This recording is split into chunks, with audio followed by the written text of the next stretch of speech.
Hi guys, welcome to Tom and Talk with Brie and Crystal. We have Steph with us today because we have been theorizing around a lot of things, mostly in relation to the fall of Mark, and we have gone down a very deep rabbit hole, like the deepest. I don't think we're ever getting out. No, So we are Alice. we are Alice down in Wonderland. So we just wanted to come together. We put together, it's a very in-depth presentation. It's really going to break down the theories, the facts, everything we have found, the snippets, the evidence to really kind of show you where we're leaning in regards to what's going to happen to Mark in the next book and how we are going to get our justice for our characters. So we're just going to jump straight in and explain how we got there. So we'll just get into it. Okay, so I guess what what we know. So we have the story of the Banshee that Gibbs tells in Releasing 10. We have Lizzie and Hugh and their love story. We obviously have Mark as the villain. Gibbsy is also one of Mark's victims, and then we have Nell, the scary lady, who we don't really know much about at all. So I think like these are all like important parts that we've tried to pick out. Obviously, there's other characters, but these are probably the main ones we tried to pick out in relation to our theory. Throughout both arcs, both Joey and Lizzie and Hugh's story, six appears quite frequently. So specifically in Releasing 10, we have Liz meeting Hugh when she's sick, Hugh and Liz living exactly 6 miles from each other. Liz's first hospital stay is 6 weeks. The Banshee story is 6 weeks, 6 days, the 6 month. And there's just quite a few times that six shows up. So we picked up on that being an important number. And also in Taming 7, we found obviously the boys are in sixth year, and there's also a prayer at 6 p.m. every day that Gibbs' mom pays attention to. And it's mentioned that she's watching it one night when I forget who's at her house, but I think it was like Johnny and Gibbs. They were like at the yeah, house and like she's like show respect. Like it's 6 yeah, p.m. Like respect. the prayer's on. It like turns on before like the evening news. Yeah, and we thought it was interesting that the 6 o'clock one was mentioned because there is one at 12 every day as well. So if On you're the going to radio. reference that, why not mention both? So that's kind of how we narrowed in on the six. And it also was throughout a lot of Joey's story as well.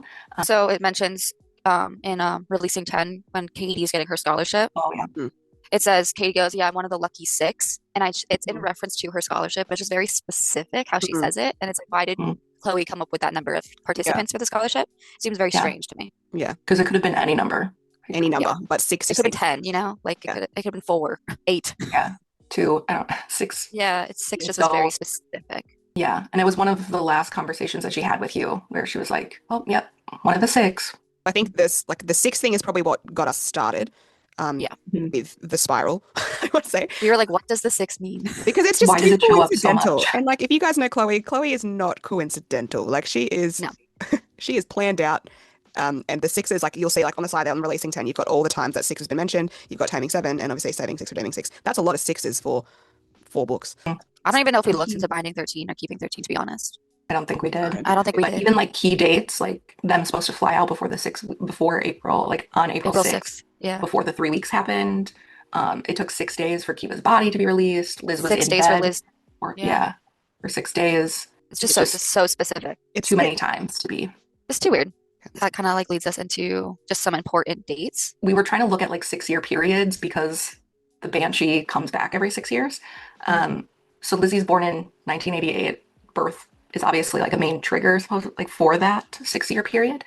She meets Hugh and Shannon and goes to her first birthday party at 6 years old, which is 6 years after in 1994. There are a few other pretty like key things that happen in 94 as well for her and Hugh's relationship. And then 6 years after that is the 3 week situation. Kiva passes. We have the fallout from all of that. The funeral. Scary Lady shows up at the funeral as well. And now in 2006, we're in another end of a 6 year cycle where Taming 7 ends. The boys, it's their graduation year. We're hoping Mark comes to his end and that be the end of that 6 year cycle. It's interesting to see how the key events happened exactly 6 years after each other. Another thing that Chloe lots of symbolization in her books is religion. And so when we were obviously thinking about sixes, it's heavy as like the devil's number in the Bible. And obviously, Mark is referred to as the devil throughout the book, as a monster. And 666 is the sign of the beast, embodiment of evil, Antichrist, which we think sums up Mark as a person. yep. And Yep. for mentioning religion and prayers and different things throughout the book really led us to that. And then with the sixth day, sixth month, sixth year for the Banshee, that's 666 right there in that story. And then also in Irish mythology, six is associated with like equilibrium and balance of justice.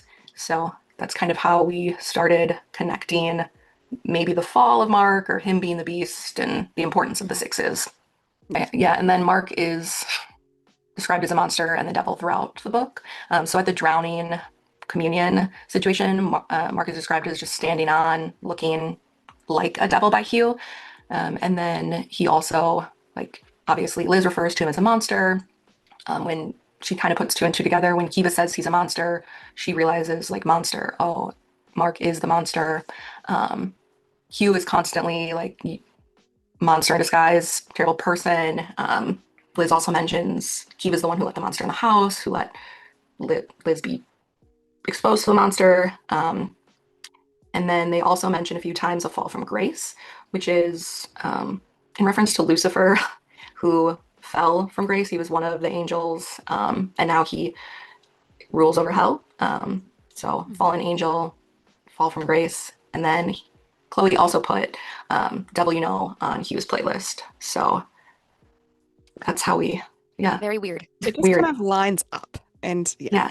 like A lot of coincidences we know happening. he's evil, but this is like underpinning his evil villain. References to like the religion aspect of it, like I didn't pick them up the first time I read the book because like that's not where my brain goes. But like when you really go back, like there's so much. There's so much. Yeah. Like it's a lot. And then we have the story of the Banshee of Ballylagan, which is that story that Gibbs told in Releasing 10 when they're all like camping outside. So I want to preface that Feely told the story first, but we don't have it. And Gibbs said, no, you got it wrong. I know the true story of the Banshee of Ballylagan, and it specifies true.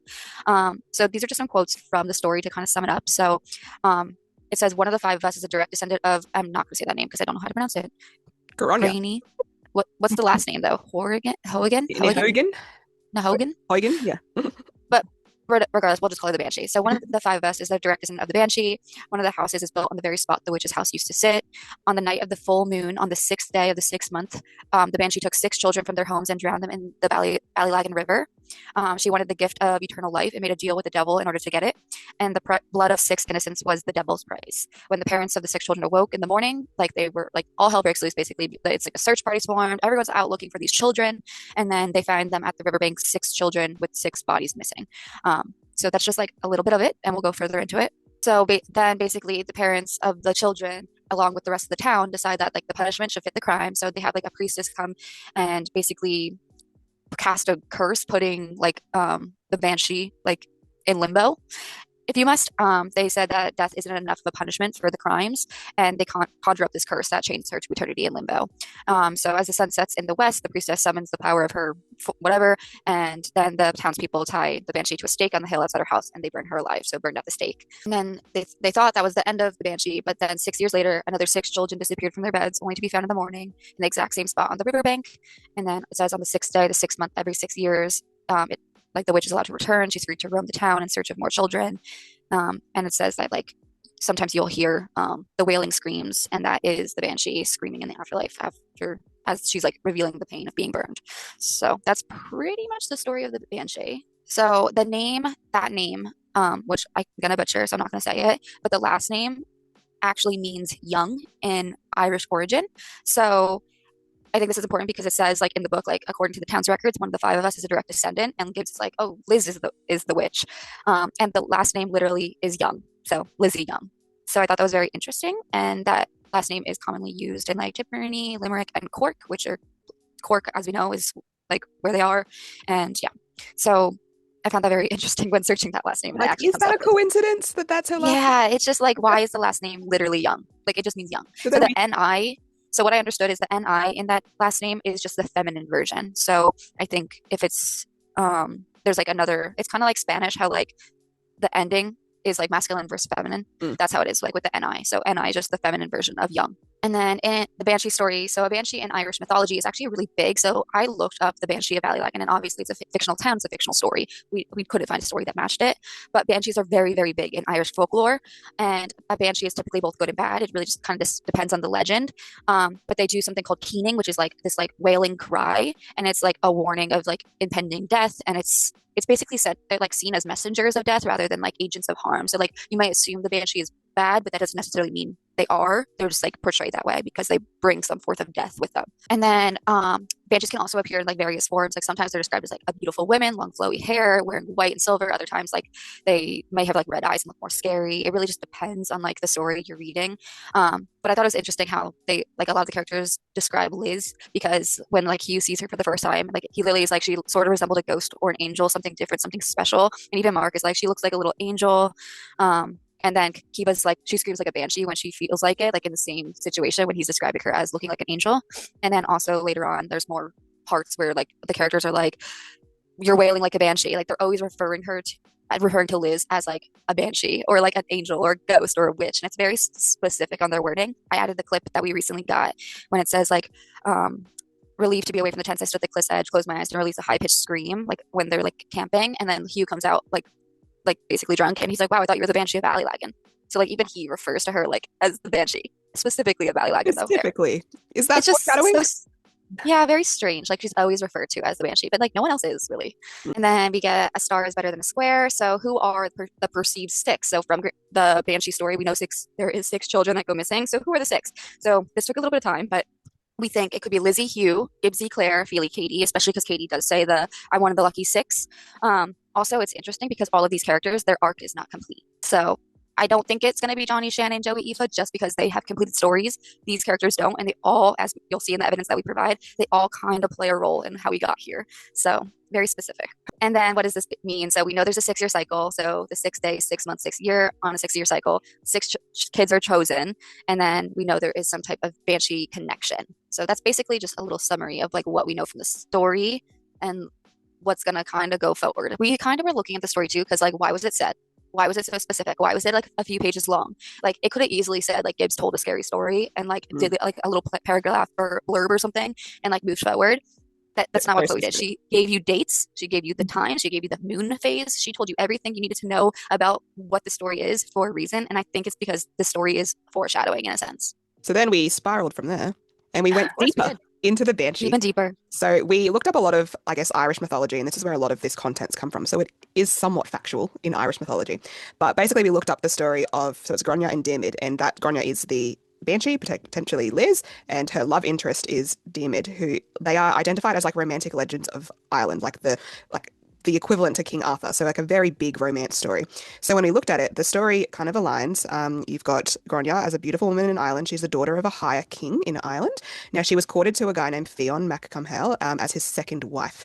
On the night of their engagement, she actually met Diarmid, who's her like love at first sight interest, and she kind of confessed her love to him, but he was a bit loyal to Fionn, and basically she ended up like putting a spell on him so he would fall in love with her.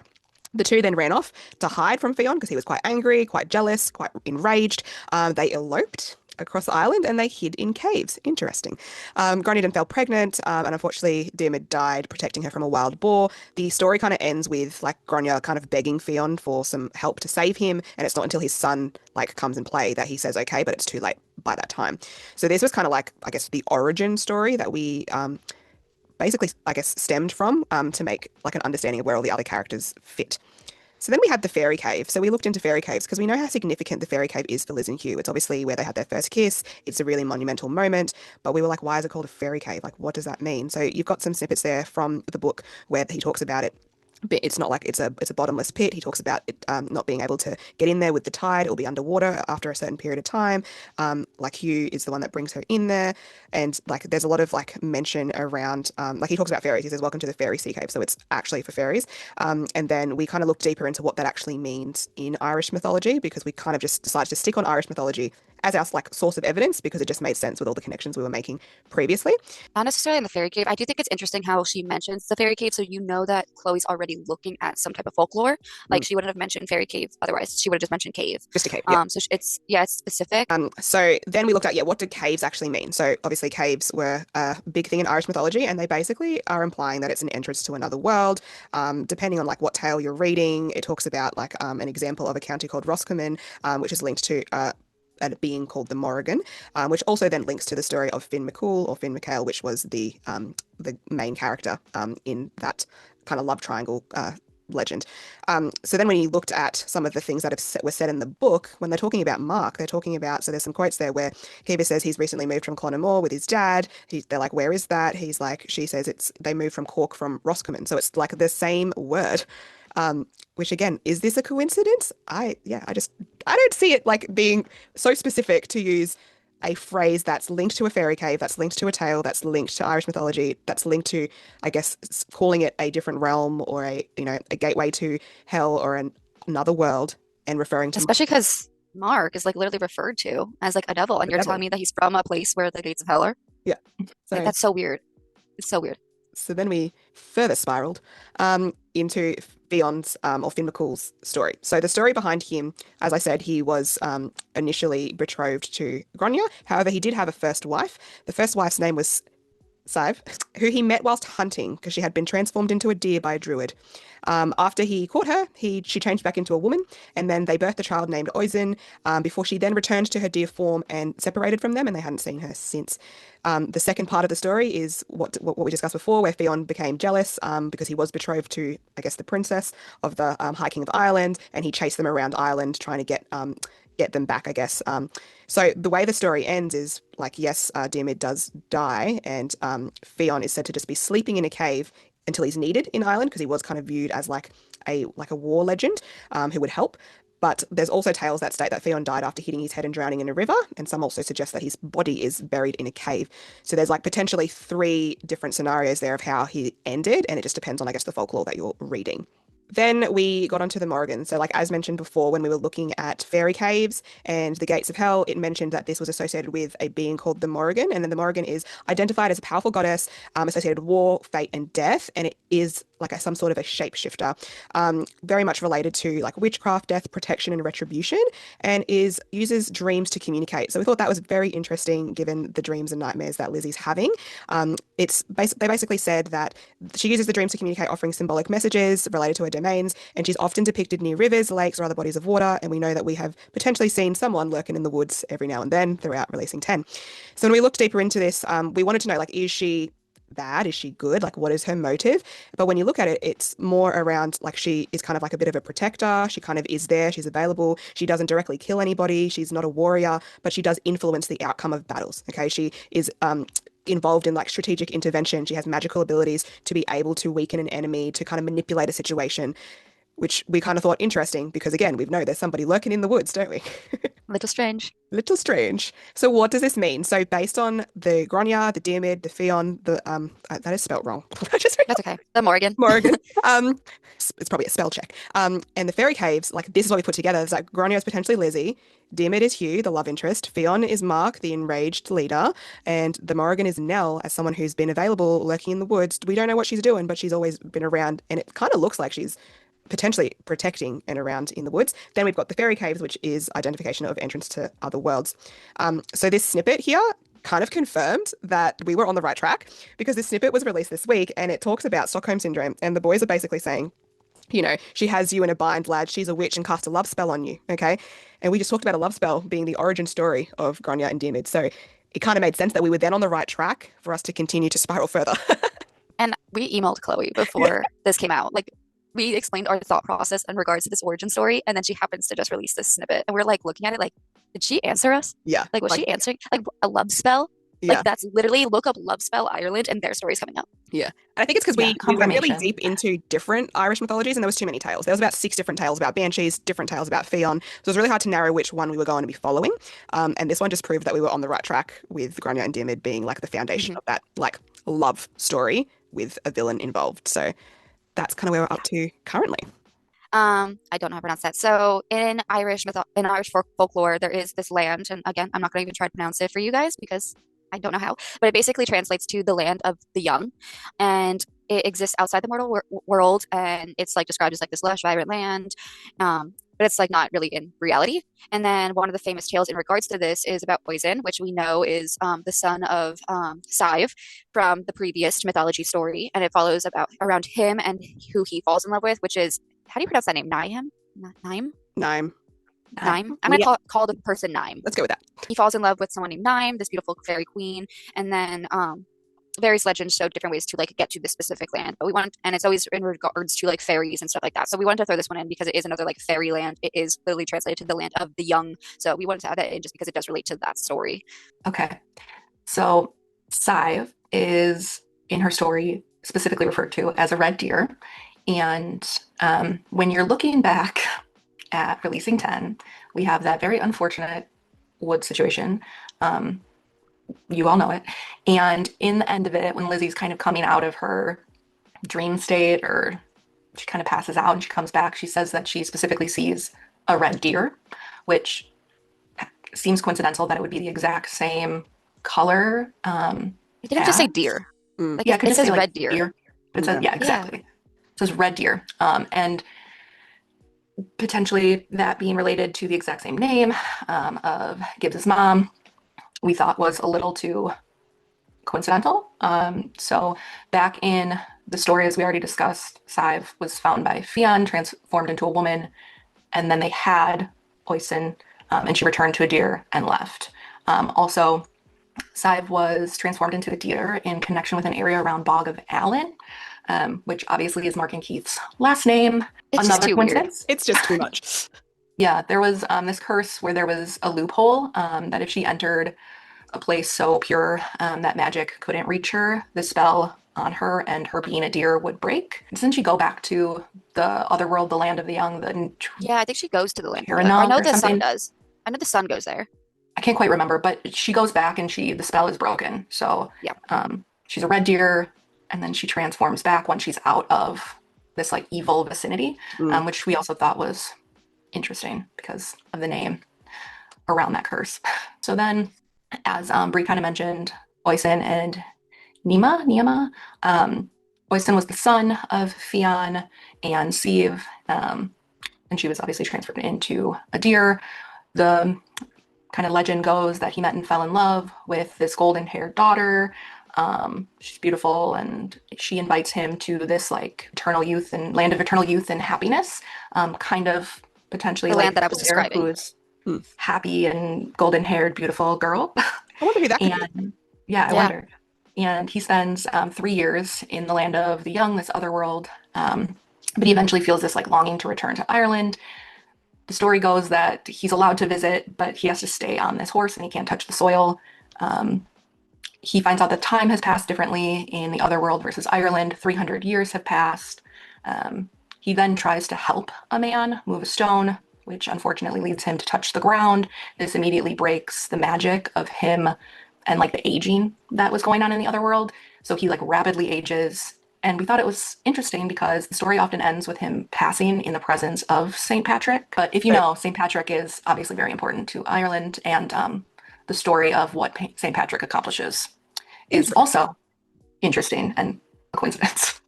So the coincidences just kept on coming, is basically what we're saying. Yeah, they just kept a lot of the piling up. names, the stories, they're very similar. Even though like we don't think they're like identical, we think it's very coincidental on how she uses the characters from the mythology stories, almost in the way they're intended to be used. Yeah. But yeah. So then also, if we are back at that wood situation, there was the red deer, and then an owl screeching breaks her trance. And so when we were looking into obviously different legend and mythology, there's reference to like owls and that mean cry, which is obviously how the banshee screams are described. And the banshee, could the owl have been the banshee breaking the trance from the red deer, kind of bringing her back to reality in that situation? And then in Irish folklore, the whale is also known as Kina, which was close to Kiva. Kiva? So we were like, this is getting really quite weird. Yeah, it just kept kind of piling up. The owl also has like significance of like warning signs, potential to like you're in potential danger. And then obviously, as we kind of mentioned, Neen is it's a Irish. It's at funerals. It's an expression of like grief and often described as like a wailing and chanting performed by women at funerals. And Kiva is a name in its distinct practice of Neen, which she passed away. The coincidence is just really kept Yeah. layering in there. They kept on coming in. It's like everything we searched, like there was always like something that was like, wait a second, Yeah. what? And we thought And we were sending these things going, stop. Like, Yeah, No. we were literally like mind freaking blown. out. We were freaking out. And I think we Mind were blown. constantly like in shock that it was all clicking for us, if that makes It was sense. all connecting. Like Yeah. everything was Yeah. connecting. like specific names, exact like owl, red deer. It was just like, We thought, we're like, are we in Chloe's mind? Like, We also thought we were kind of going crazy because we are like, is this real? Like, what is going on? have we sending stepped things into like, am fantasy I reading land? this right?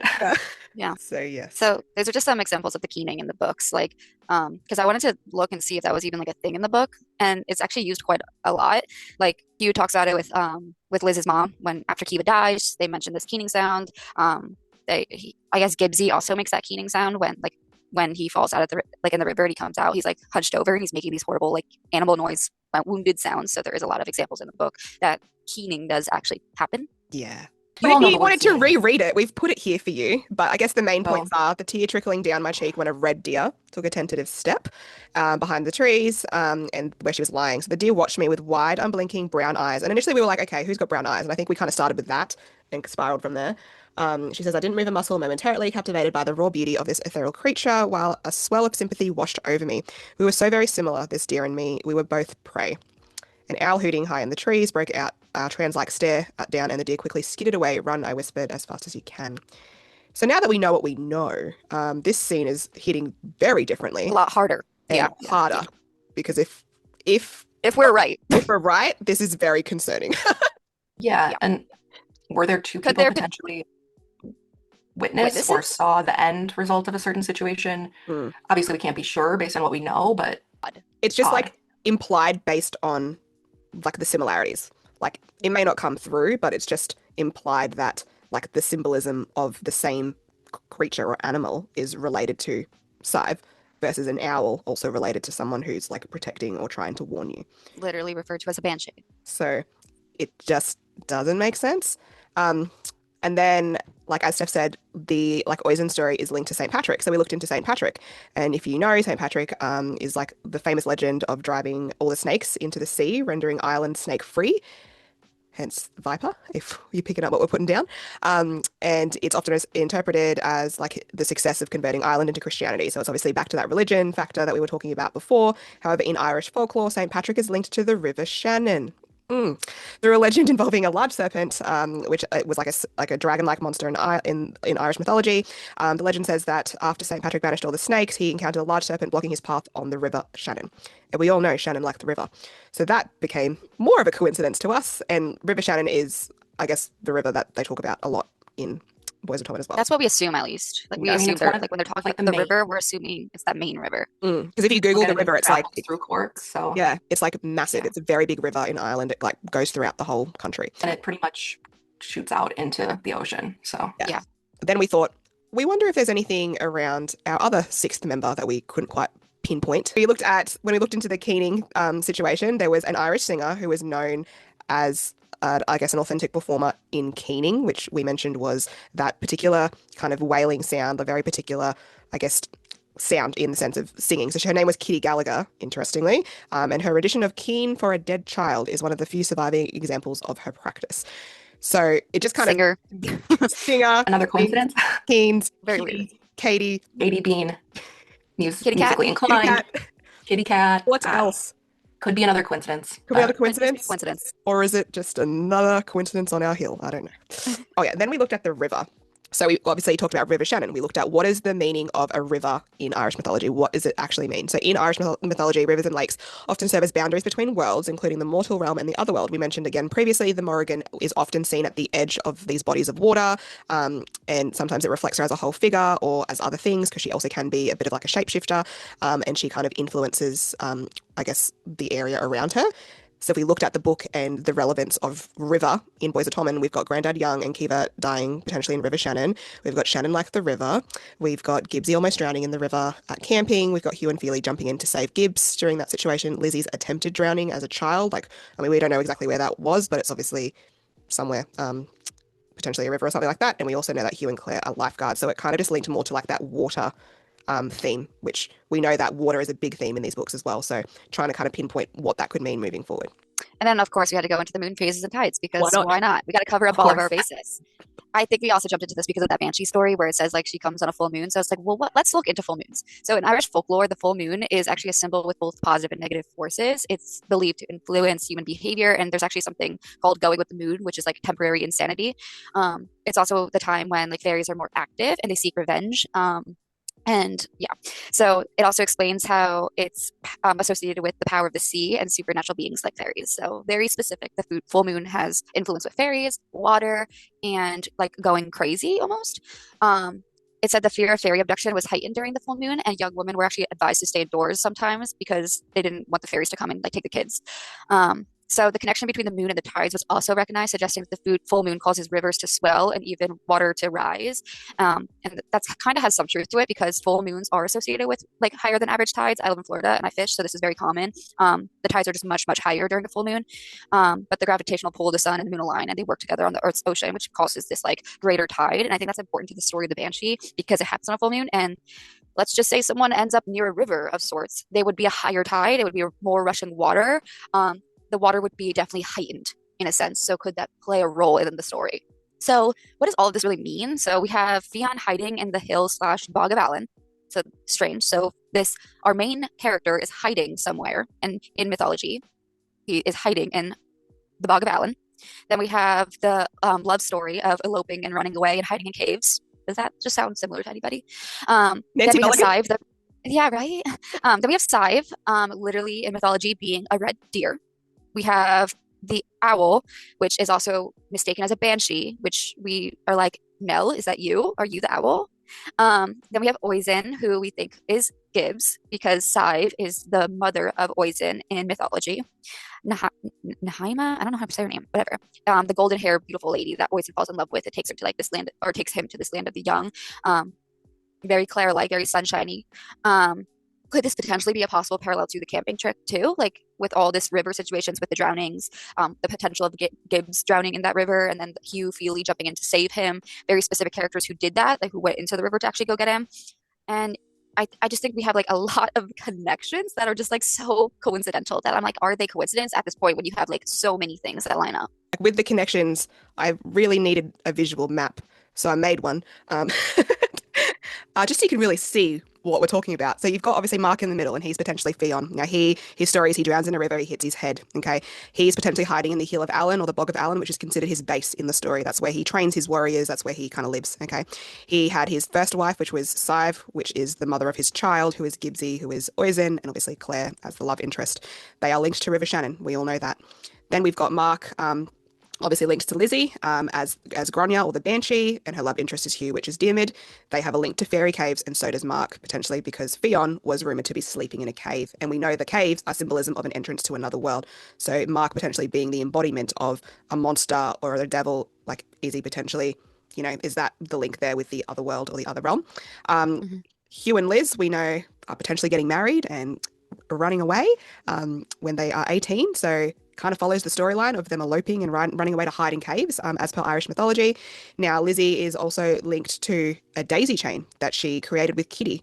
Well, not Kitty, sorry, with Katie at the picnic. And we all thought, how weird's that? They're making a daisy chain. It's like the one time they were like happy doing something together. So we looked up daisy chains, and daisy chains actually relate to protection of fairy abductions or fairies in general. So Brie just mentioned that fairy abductions were high during like full moon situations. Okay, so is that a coincidence that a daisy chain was being made between those characters?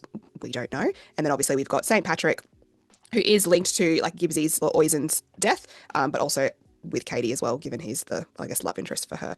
And then lastly, we've got Nell, who's kind of like in the middle of it all. We know she's just around all the time. She's potentially the Morrigan / the priestess, so the priestess in the Banshee story, but the Morrigan in the sense of like Irish mythology, just because she has the keening situation. She's a protector. She's kind of standing back. She doesn't actually do anything. She's always just there and available. And she was the one that did potentially cause, I guess, that vile curse in the story, which resulted in the fall from grace, the limbo, or something worse than death.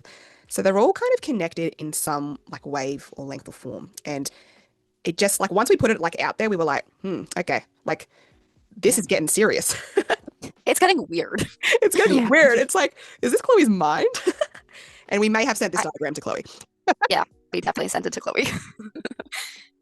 Okay, moving on. Okay, so we went back through the book because we wanted to kind of see like any other reference to like a time span or years, just to kind of make sure that we weren't missing something and we were on the right track. We did notice that Claire's pretty upset after the story and she's kind of freaking out about it, and everybody's trying to like reassure her.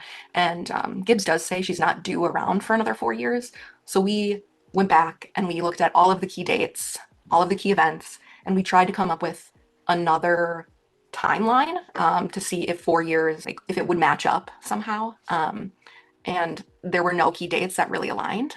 We really did try, and it helped because Brie had already made that timeline. So like connecting the dates, it just wasn't working in the same way that the 6 years had with the previous years we selected. So then we went back to kind of it being possibly like a red herring and being unreliable narrators. So obviously a red herring is kind of a device used to kind of lead readers in the wrong direction.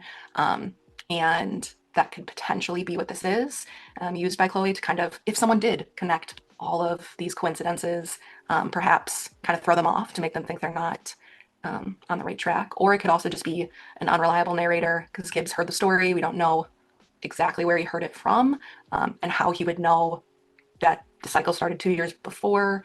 And it could just be him being like, well, I really freaked Claire out. Like, I just need to tell her, like, and she's not coming back for 4 years. You're good. Especially because this is the only thing in the book that was throwing us off. Like, we looked through all the books, and this was the only thing that we had no, like, I don't know, like, example for. Like, we had no evidence like, to support this. Everything?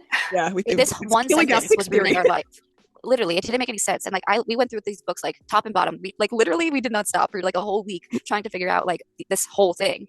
And I was like, I think this is just like wrong. Like I truly think that Gibbs is just wrong and we are right.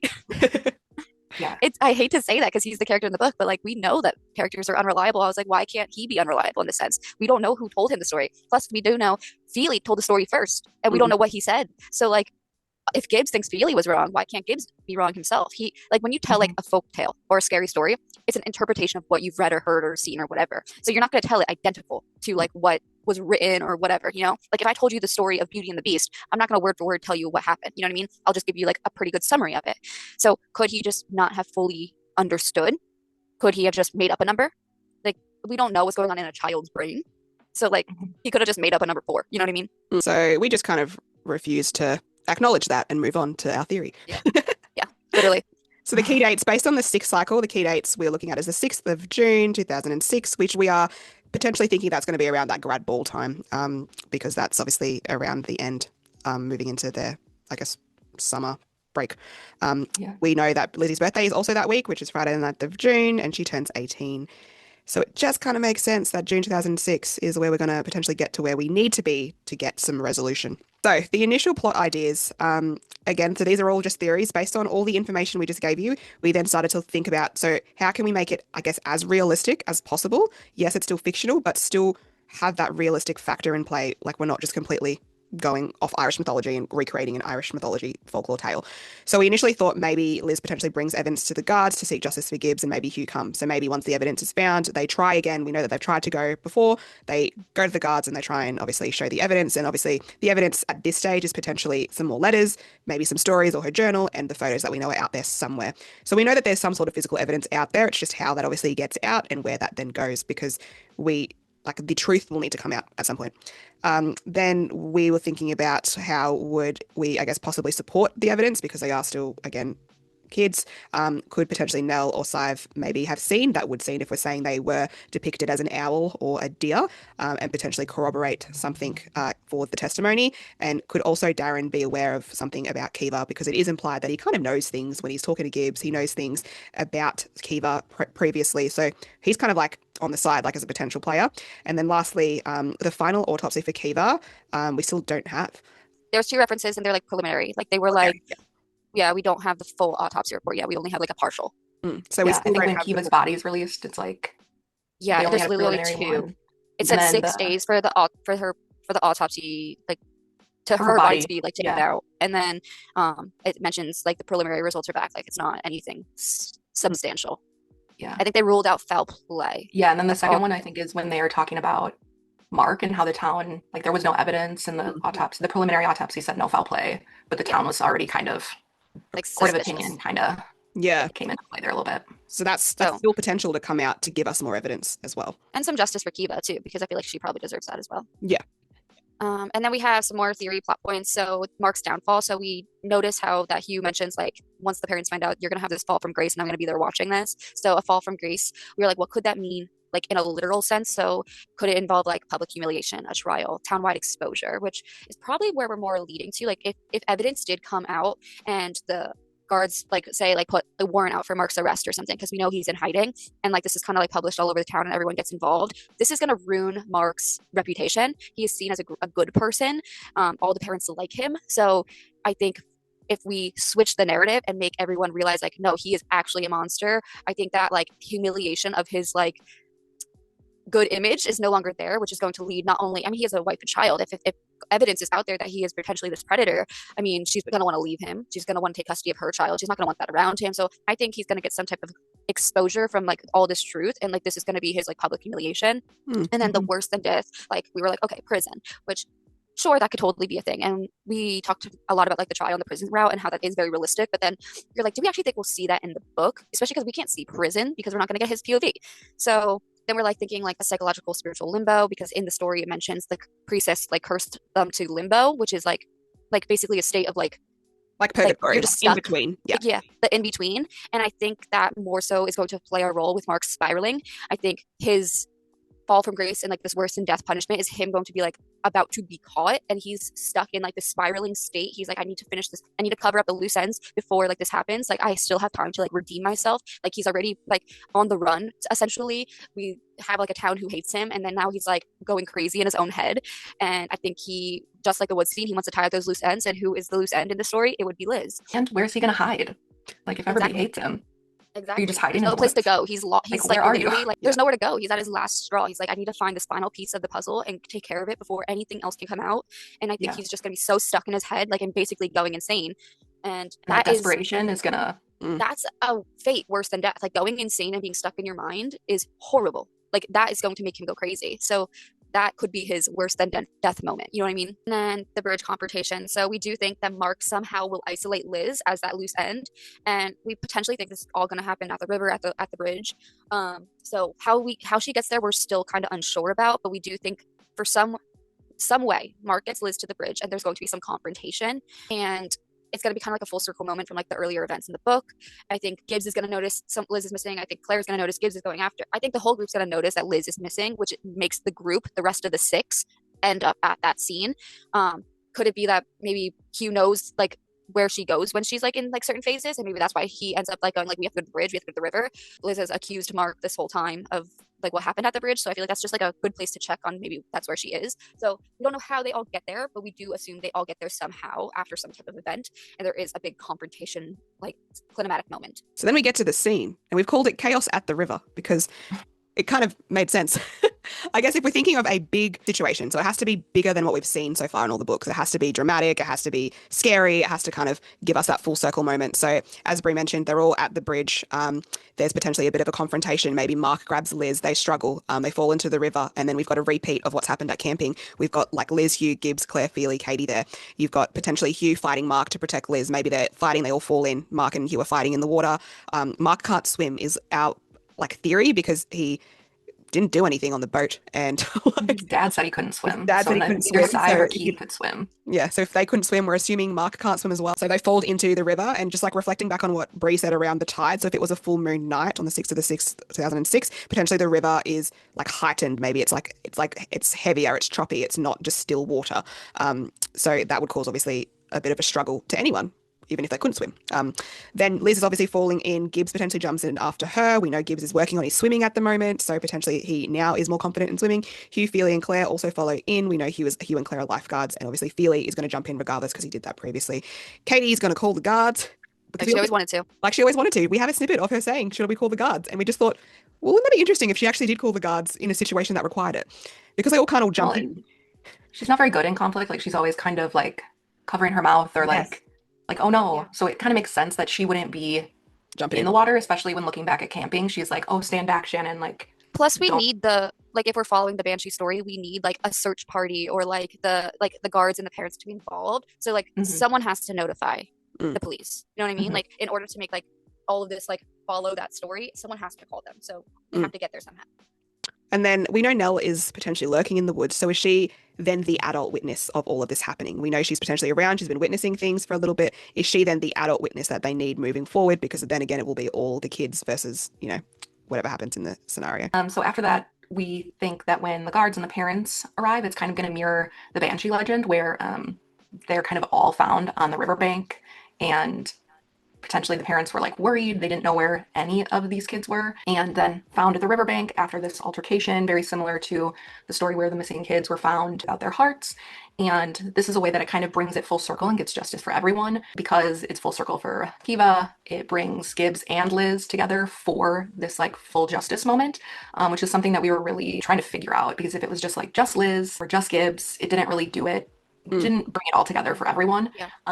And then also at the very end, all together when the cops arrive, and Chloe has in one of her Spotify snippets, "When We Stand Together" by Nickelback, and that song kind of just like spoke to like them all kind of being together in this like end moment, as like that core six group of friends who just took on something all together. So basically what we're saying is like Mark drowns in the river, similar to the story of Theon, whether he hits Maybe his hits his head, head. whether, it's you hit your head on a rock or something like that, but he can't swim. Everyone else has someone to help them get out. They all help each other, and then the fallout is he's gone. Yay. And we've got the cops coming and the parents coming and potentially Nell around there as their witness of what actually did happen. We got to this. So we had all of this laid out. And we were like, we still don't know what happens to Mark. We couldn't figure it out. We didn't reach a conclusion with Mark. We're like, how do we get justice? What happens to him? Does he survive? Does he not? Does he go to trial? Does he not? We were back and forth. We were at a standstill. We looked up we exhausted our resources, to be honest. Like I was looking up Georgian ceilings just to find anything. Like we literally were like deep down in the archives of Ireland trying to find like the estates that people lived in. Like Yeah. I know too much about things. that I Land shouldn't know about. archives and plantations. Yeah, like I was on like real stories of murder. Like it was not good. Like we were just not doing great. So I was like, We we found were at out a one standstill. person who got injured in the siege of Cork. Literally, I looked up missing legs and Missing legs in Cork. It was horrible. So I was like, what is Mark's downfall? Like what is actually going to happen to Mark? We're still not there. We still didn't answer our initial question. Like what happens to Mark? There was a playlist that was released recently, and it's a Joey playlist. And it's like talking about vengeance and then pissing on the grave. And it's Joey and Liz at the graveyard. And I initially was like, oh, this has to be like when they're getting close, like they're hanging out in the car, like it seems strange, but whatever. Didn't think anything of it. Literally, I had no context in related to this. I was just like, it has to be at some point when they're getting close. Then I happened to do a Reddit deep dive because Stephanie was like, let's look up any playlist with Mark that we just don't have in our like archive. So we had like half a snippet of one. I think we had half of the snippet, but we didn't have the bottom half of the playlist. We didn't have everything about it. So I did a Reddit deep dive, and I found a playlist and said Liz to Mark, and the first song on it was Pink Push-Up Bra by Scene Queen, and then right under it was I Spit on Your Grave. Still didn't think anything of it. I was like, Pink Push-Up Bra? Like, what does that even mean?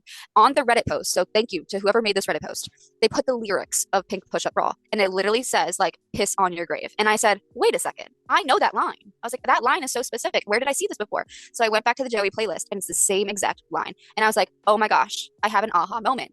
I think the Joey scene with Liz that was just released is after Mark is gone. I think they're at the graveyard, and I think it's because Mark has passed. And it says like a promise is a promise even in death. And I truly think that there's probably going to be some type of promise Liz says, and it's probably going to be like go to hell. And then there was just a bunch of other like playlists in regards to this, like Liz versus Mark, 17 Going Under. That's the same song on Joey's playlist with the graveyard scene. F.U. Mark Allen, Liz and Gibbs duet, 17 Going Under, same song. 17 Going Under lyrics for Liz's POV. Like literally all the 17 Going Under songs were literally like about Mark, and it literally just was like, or in relation to a graveyard. And I was like, this is too weird. Like it was like I literally had like a list of like 5, and we put the snippets at the end so you can visualize it yourself, because it was like just this aha moment clicking in my brain, like, wow, this Joey and Liz scene is not actually any time before Mark, it's literally after his demise. We literally screamed. We were like, he's dead. I was screaming. I was like, did I finish the puzzle? I was like, did we get the end of the puzzle? Is he gone? So I was the one that initially didn't think that he was passing, because I was like, how is that justice? We have a conclusion slide that I'll review, and like I think this makes sense. Because it's not just the death, it's everything. It's the fall from Yeah, which I grace, it's the explained. humiliation. Like, it's not just that. And I think, It's everything. and like, if you're looking at it at face value, you're jumping to either death or trial. And like, this is in between. And I think, And I truly just didn't think we'd get a trial in the book. Like, I don't think we would actually see a trial. I think it'd be boring. People don't care about that. I'm going to be honest. Also, Right. trials take years. They It would be take so years long. to, Mm. it would be such a long, drawn out process that I was like, we're not getting that in the book. There's no possible way. It has to be wrapped up. These are just the snippets that I showed. So you see that. So you're driven by spite. Don't forget vengeance. So you visit your father to remind him that you won. That and to piss on his grave. Joey replied, "A promise is a promise, kid, even to the dead." My lips twitched. Indeed. So she's smiling there, which led me to this Liz versus Mark pink push-up bra, and it literally says right next to it, "But girls piss on your grave." And I was like, that literally I just like pulled me to this, and I was like, where have I seen this like 17 going under song? And then it's like the stress triggers her mania. The Liz versus Mark, 17 going under. Then we have Gibbs and Liz ever made a duet. This would be the song. F you, Mark Allen, 17 going under. 17 going under for lyrics for Liz. Like, they're all that same song. And then we have When the Cops Arrive, When They Stand Together. And then we have a Hugh and Liz like Meet Me at the Graveyard. I was like, there's so much about graveyards. And the same song is used so many times. And the same line is used so many times. Piss on his grave and a girl piss on your grave. Like, come on. so specific. It's so specific. I would have never found it if they didn't put the lyrics, to be honest. I really wouldn't. And then lastly is our conclusion. So on the left side, you'll see the story of the Banshee. And then on the right side, you're going to see the realistic outtake on it. So we know in the Banshee story, every 6 years, on the sixth day, on the sixth month, June 6, 2006, which we think is grads / the Debs ball. A full moon. We know in Ireland, the full moon is roughly June 11th. She doesn't follow like real life calendar to a T. So that's just roughly the time period. So the moon is becoming full at that point. 6 children go missing in the story. So we have Liz, Hugh, Gibbs, Claire, Feely, Katie. Parents concerned, hell breaks loose, search party, community outrage. So the parents and the guards probably are searching for them. Katie calls them. Who knows? These kids are missing. Maybe they broadcast that like a dangerous person is like missing, like AKA Mark. This is causing, maybe they say that there's missing children. Community outrage is causing that humiliation aspect. Like, this is Mark's fall from grace. And then we have the deal with the devil. So Mark is the devil. And like I said, I think there's going to be a promise made, because a promise is a promise even to the dead. I truly think Liz is going to like make a promise. And I think it would be so funny for her to be so like, go to hell. Yeah, it'd be So powerful of a moment. Like, Yeah. for her to finally make this last promise and Stand keep up it. and say, yeah, I love it. It would be so good. And then the 6 children were missing their hearts at the riverbank. So I don't think missing hearts is actually going to be them like passing. I think missing hearts is more like emotion, sadness. Like, they just witnessed this horrific event at this riverbank all together. Like, they're all going to be like somewhat heartbroken. Sure, some relief, but also heartbroken because they all fell in the river. They almost all lost their lives. Community agreed punishment needed to match the crime. So I think that the community is going to do the same thing with the Mark story. I think once they all find out all of this evidence, which is coming out before he does pass, when they get to the river and they see that Mark has unfortunately drowned, I think they're going to rule it as either an accidental drowning or a self-defense situation. I think the community is going to push it under the rug and just kind of deem it as like necessary, like no harm, no foul. It sucks. It's accidental that he died, but also a bad person's gone. So I don't think there's going to ever be an investigation. I think it's just going to be like the community as a whole comes together. To push, finally, yeah, they support. finally comes together to kind of just get rid of the bad. And then the death is not enough. Cursed by a priestess, limbo, burned at the stake. So we know Mark's good name is soiled. His wife is probably going to want him to divorce him and get custody. This might not even be mentioned, but that's just what would happen in real life. Like, if you find out like your husband is like a predator. Everyone in Ballylagan is going to exile and banish Mark. He's spiraling into a state of limbo. And then unfortunately for everyone in the community, he does meet his demise. So everything is out. Everything is finished. Everyone gets justice. I think the evidence has to come out first. And I think in order for everyone to get proper justice. And the reason I put that I think Liz may go to the guards is because I think with the Gibbs story, I think the letter is not going to hold up. I think that's going to be too little evidence. And I think they're going to be like, if we had more, we could put out a warrant for his arrest. Or if we had more, we can, you know what I mean? We can get this show rolling a little bit more. But at this point, like, there's nothing we can do. And we see that at the end of Taming 7, like, there's just nothing else going on in the investigation. Like, he's missing, but they're not even looking for him. Like, there's not a warrant out for his arrest. They're just looking for him to question him. Yeah. Exactly. So like, I think Liz is going to be the one, and I don't know how we get there with her identifying everything, and that's still up for interpretation, but I think we will get there. And I think she's going to be that missing link, and she's finally going to help her friend. And I think that's how Gibbs and Liz are going to kind of come together. And I think that's why at the bridge scene, at the river scene, at the end of this book, like, they're helping each other. They got their justice together. And like that, and then even though Mark does die, like, we got that justice already. Everything's out there. Yeah, it's all out there. The truth is out. And it follows the story. It follows the Banshee story basically to a T. And like, then everybody who like didn't believe them is going to be like, okay, we were wrong. Like, we have photos, letters, your stories, potential final autopsy. Like, it just there's too much to Too deny. much to deny it. Yeah. Yeah, and then we get justice for Kiva too, especially because if it does happen at this bridge scene and the final autopsy is revealed and there is like that evidence, like we get justice for her. It's like a full circle moment, like back from like when she passed. Like Mark meets his fate in a similar way that she does. And like I think that's just like kind of poetic in a sense too. But the fact that like Chloe gave us the story of the Banshee for a reason, so important. And it's not like it was just like a little snippet of a story. It was like 2-3 pages of a story. And to have something match it so well that can be realistic is just like that's cool. That it can't be a coincidence. Like, at what point does things not be coincidental anymore? I think like initially a long time ago, right? Like after like 3 things, after the third thing, we were like, okay, no, this is getting real serious. Like we are onto something here, and like something big, yeah, yeah, because we know it's going to be complex. We know it's very like interconnected. She's thought this out.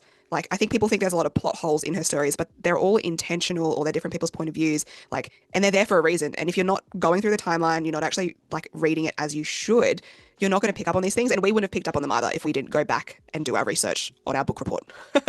And I don't think if I hadn't completed a reread, I would have picked up on all of the sixes and like Joey's. So then when I went back, it was in the forefront of my mind to be like, 6, why does this keep coming up? It's like when we got that initial 6 theory that you sent, I was like mind blown. I was like, wait a second, Shocked. This is too weird. You guys were like, and this no, is before hop on any a call. What is this? Yeah, we had to like we explain were like, wait now. a second, explain what you're talking about, because we were like so like confused. You're like, what is this 6 theory? And then like, it's happened so frequently. There has to be something.